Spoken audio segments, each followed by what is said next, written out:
Good afternoon, everybody. Hopefully most of you have managed to get in. Apologies that there were a few issues with the Zoom link. I think when everyone's trying to get in at once, it sometimes is a little bit upset. But let's get started. My name is Anna Bull. I'm a senior lecturer in education and social justice at the University of York.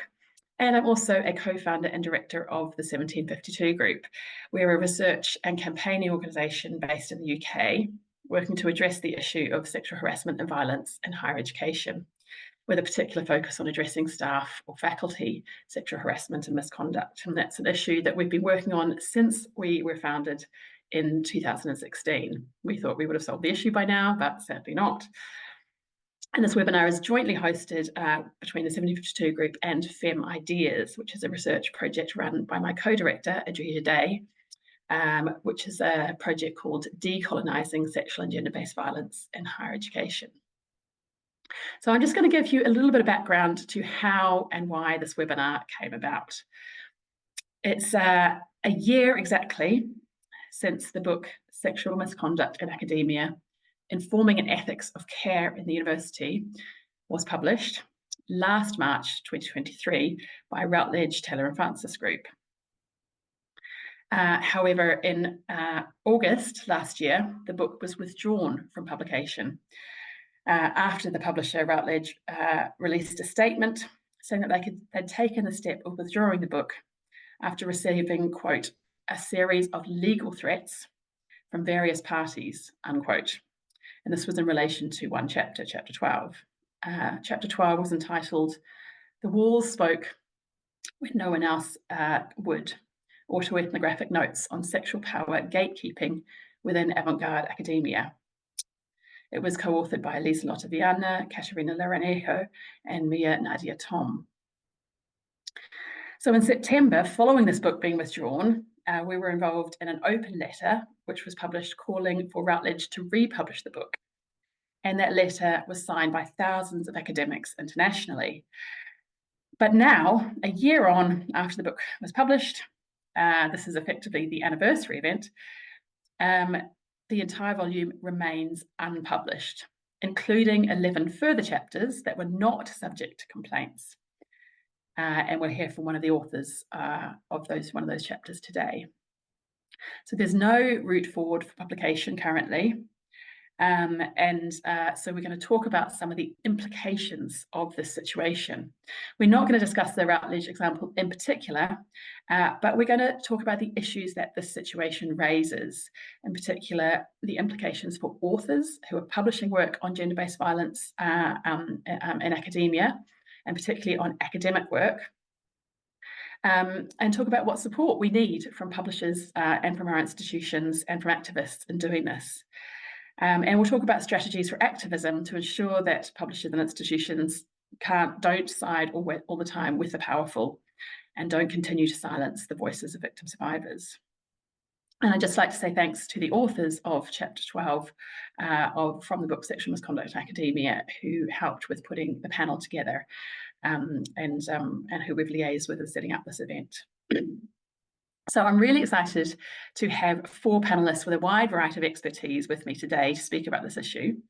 I'll introduce them in full detail shortly, but just briefly, we have Alex Pitty-Thorn from York University in Canada, Donia Amadi from Groningen University in the Netherlands, Tom Dark from Edinburgh University Press, and Dirk Verhoef from Ghent University, who's involved in initiatives around academic and media freedom internationally. And I can see that we have got quite a few people who've joined us. My apologies to those of you who've had a little trouble getting in, because lots of people were trying to access the Zoom link at the same time. Then we had a bit of a backlog, and that's why you've maybe had a few problems. I'll just briefly say thank you to the funders of the webinar, SOAS and the University of Westminster, and also to say that we'll be putting together a short report based on the discussions from this webinar, as well as the webinar last week, which was a really fantastic discussion hosted by Adrija Day, my co-director of the 1752 Group. And so if you'd like to receive this report when it's published, we'll put a link in the chat to our mailing list. So please go ahead and join the mailing list, and you'll receive this. We, due to the sensitivity of the issue, we haven't yet made a decision as to whether we're going to release the recording of the event. And we'll make that decision after the event. But if you join the mailing list, you'll receive whatever outputs come from this event, as well as from last week's event.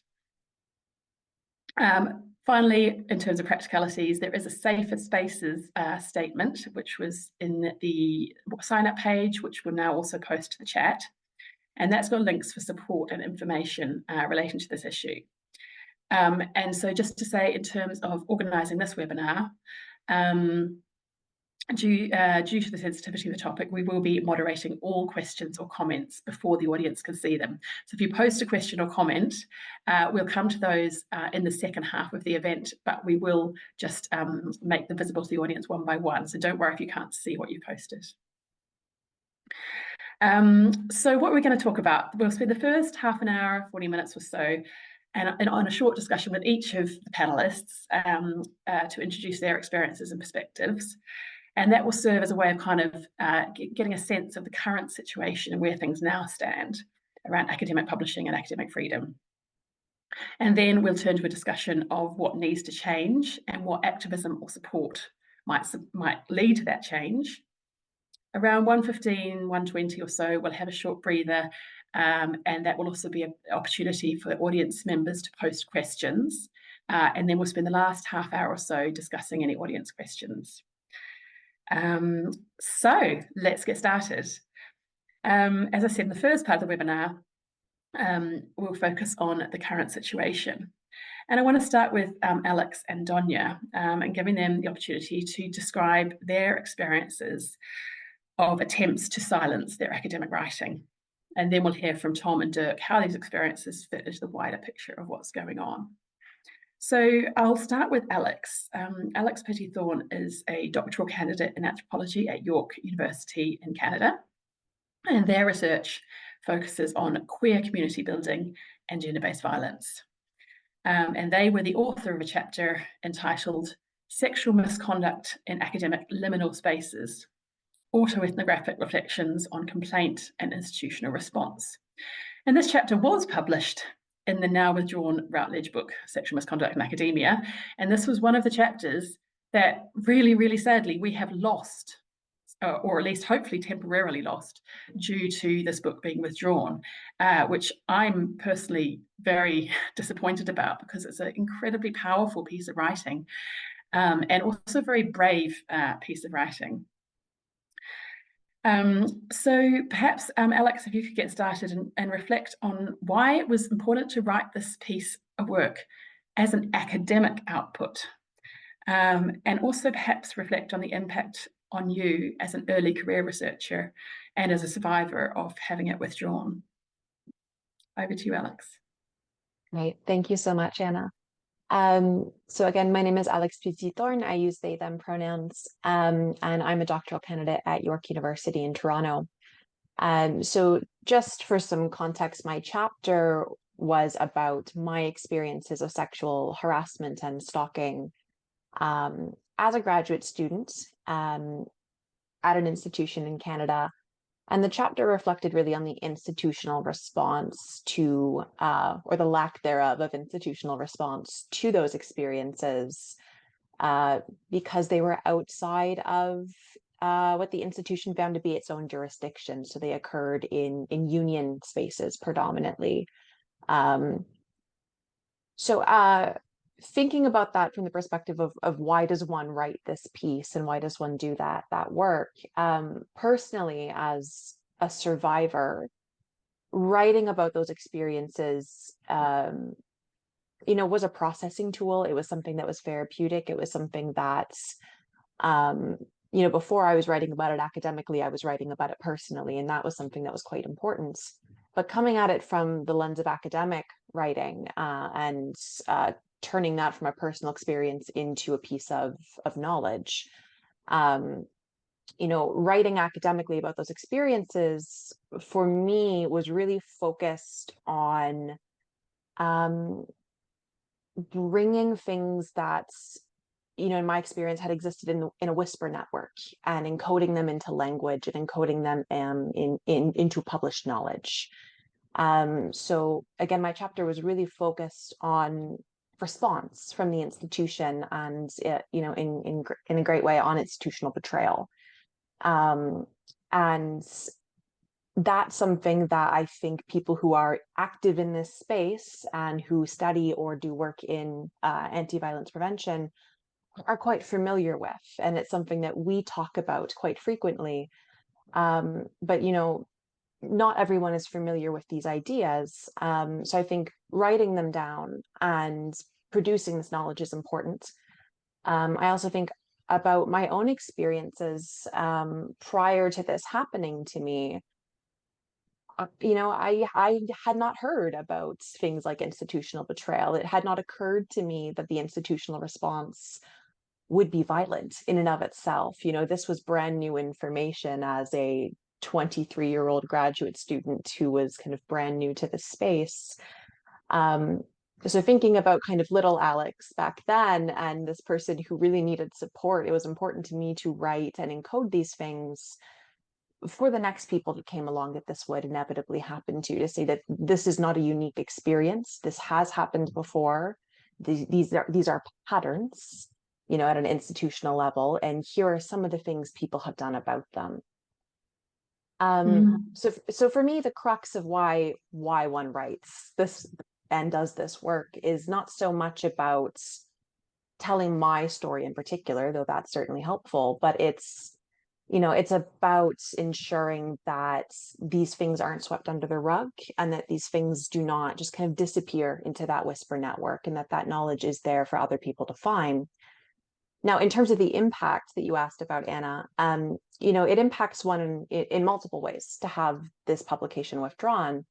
As a survivor, it's triggering, right? It's triggering to do this work. It's very emotionally and psychologically labor intensive to write about these experiences to begin with. And I'm sure I'm not alone in saying that when you write about this work as a survivor, you often have already had attempts to silence you before you get to that point, either in a complaint stage or, maybe you're not supported in starting to write about a project, right? So it's usually not one's first experience of being silenced. So having, a publisher silence you again is triggering.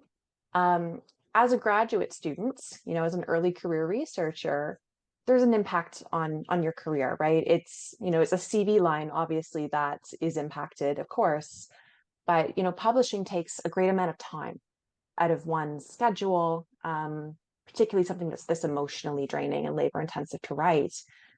That's time you can't get back, right? And graduate students, we're on a very short clock to accomplish a great deal of things going on to a job market that is precarious, to say the least. So there's a real opportunity cost there to taking on this work and writing this kind of publication and then not having it materialize, right? That is time I can't get back. So there are those kind of material impacts on career trajectory. And it impacts your willingness to engage with academic publishing going forward too. So, how many people coming up against these barriers then don't write again? Or how many of these people do we lose who leave the academy because it shakes them so much? So kind of whatever angle we're approaching this from, whether we're thinking about the psychological or an emotional harm or the career harms or anything else, it's a really troubling message to be sending to survivors and to early career researchers.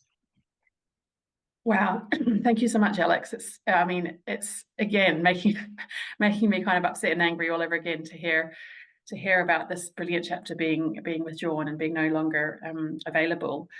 But we will come back to talking about some of your more positive experiences of publishing in this area a little bit later on.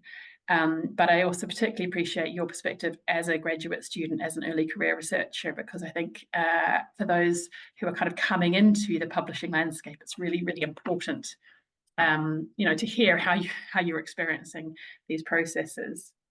So we'll come back and hear a bit more from you a bit later, Alex. But I want to turn to Donya now, who has also had the experience of her work being threatened to be withdrawn. So Donya Amadi is an assistant professor of international relations at the University of Groningen in the Netherlands. And her research addresses an intersectional feminist critique of Iranian nationalism. And she's published widely on this and related topics in academic journals and elsewhere. So I'm actually going to give a brief outline of Donya's current situation, which she's kind of given permission for me to do, because it is a little bit complicated. And then I'll turn to Donya to kind of talk about how it's impacting on her and how she's experiencing that. So in 2023, last year, Donya published an academic article in the journal Women's Studies International Forum about the Me Too movement in Iran. And in this article, as part of her wider analysis, she mentions an example of a man who had been named online within the Iranian Me Too movement. And after publication, Donya was subjected to 3 different levels of threats and complaints. First of all, she received personal threats of being sued for defamation. Second, the journal itself received a complaint. And as a result, the journal and the publisher who own the journal, Elsevier, opened up an investigation asking Donya for evidence to support the claim that she made in the article. Now, Donya has provided this evidence, and at this stage, it appears to have been accepted as the article is still available. It has not been withdrawn. But on top of that, Donya's university, the University of Groningen, has also apparently received a complaint about scientific misconduct relating to her article. And even though the journal's even before the journal's investigation had concluded, and despite there being no finding of fault in the journal's investigation, the university has opened up a disciplinary investigation into Donya herself for academic misconduct, scientific misconduct. So the situation, of course, has very clear resonances with what's happened in relation to the Routledge book. But in this case, the publisher actually have not given in to the threats that they have received. So Donya, can you talk us through what this experience has been like for you and what you think the wider implications are? Thank you so much, Anna. I want to say hi to everyone who's attending the seminar. I want to first start by thanking you for inviting me to be here. I'm quite frankly in the thick of it right now. I'm very much in the middle of everything that is going on. I'm still waiting for the University of Groningen investigation to come to a close. And I have sort of a package of very negative and very positive experiences that I can share. But right off the bat, I want to say that I'm not at my most articulate. I'm currently on sick leave. I'm also not invested in putting on a facade of, appearing or sounding like this has not impacted me. Quite frankly, on a personal level, it has been horrendous, psychologically, physically, materially. I have had to give up all my teaching for half a year. I do my teaching work with passion, I'm happy to say. But I want to start on an academic level because I'm here as a scholar first and foremost, and I want to link it to what Alex said. Again, I heard I heard about this the chapter through some colleagues here in Groningen, and it is quite shocking how the entire book has been withdrawn. I mean, I hear it from other people how they express that they're shocked and disturbed by what is happening to me, but I am simultaneously in disbelief that this entire book talk about all that labor, mostly female and I assume also queer people's labor, being completely erased. And normally our first sort of response is to go to an independent publisher. That's what I usually like to do when my work is too radical for mainstream lines of publishing. But this renders those publishers even more vulnerable because usually independent publishers are not as strong. They don't have a whole legal department or a lot of finances at their disposal. So this will circle us back into the conversation of the kind of support we need from publishers in this. The first and foremost impact, Anna, going back to your question as a scholar for me, is the chilling effect, which I'm afraid to admit has already started. I've become extremely paranoid of everything I write. I have now an article that is being peer reviewed for publication.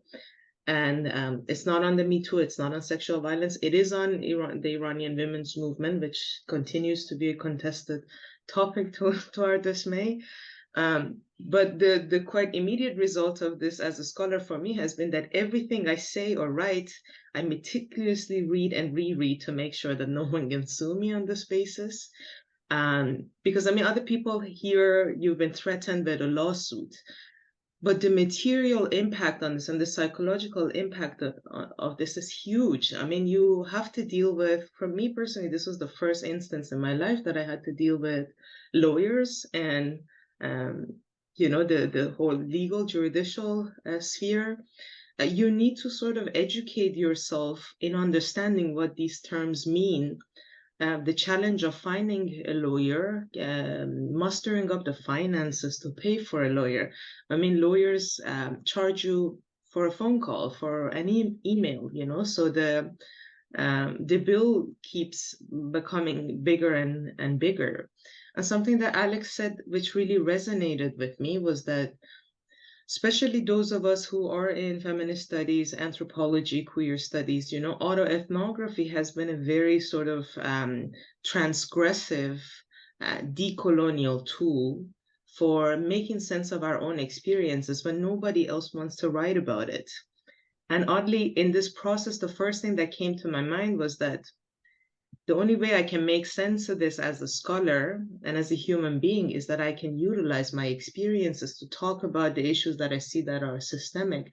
Oddly enough, a lot of the things that I'm experiencing right now are things that I've already theorized in my article. In terms of backlash, I mean, the person I've named in my article, I've named him as an example of retaliation against his survivors. So I have not named him as a perpetrator. The difference between my case and Alex's is that I have named someone who has already been named in social media, in Me Too discourse, hundreds, maybe thousands of times in Iranian social media, in Farsi Twitter and Instagram. So I have merely, and I continue to state this, that I have merely used publicly available information, as we do as scholars. But this somehow still has rendered me exposed to threats of defamation and of slander, so both civil claims and criminal claims before a court. But the chilling effect means that not only am I sort of compelled or forced to spend all of this time and energy, again, talk about the labor that goes into defending yourself against these claims. It is so incredibly disproportionate to the claims that these abusers raise. In my case, I have named this man alongside at least, I think, 7 or 8 other abusers, from very high-profile international ones to lower profile ones, such as the man that is now coming after me. This man is only mentioned once in a full-length peer-reviewed journal article in one sentence. But that itself has cost me 3 months of my my sort of time and effort, thousands of euros in costs, and at least a semester of my teaching and research duties. I have been on leave because the pressure has become too much. And this labor, I keep thinking, this price that I'm paying, and I'm fighting this. I'm gonna stand tall, and I'm gonna fight this and see to the end. I have done nothing wrong as a scholar, and I continue to advocate for that. And I think this is an experience as painful as it is for me that we can all learn from, and that's why I'm very invested in talking about it. Although talking about it renders me vulnerable, right, to more lawsuits, to more attacks, to more backlash. But not only you have to spend, going back to Alex's point, to spend all this time and energy and money essentially to survive these processes, that experience itself and the ability to reflect on it and to theorize it as scholars, which in a way is a very empowering exercise that gives you a lot of solace, because it allows you to not be a victim, right? To analyze the situation, to stand above and outside of it. This is robbed from us because writing, engaging with this experience will again probably open up possibilities for lawsuits, for disciplinary investigations, and at the very least, you will be perceived as this trouble seeker, you know, even if the whole sort of chapter is closed. Anna, you know that I have a lot to talk about on this case, but I also don't want to take too much time from the panel. So I think it's better if you have specific questions and I ask them throughout the session and I stop here. Thank you, Donya. That was very powerful. I will, before we move on to speak to Tom, could you just briefly say a little bit about how the publisher responded to the issues raised? So the journal, my case has been, the article came out in May 2023.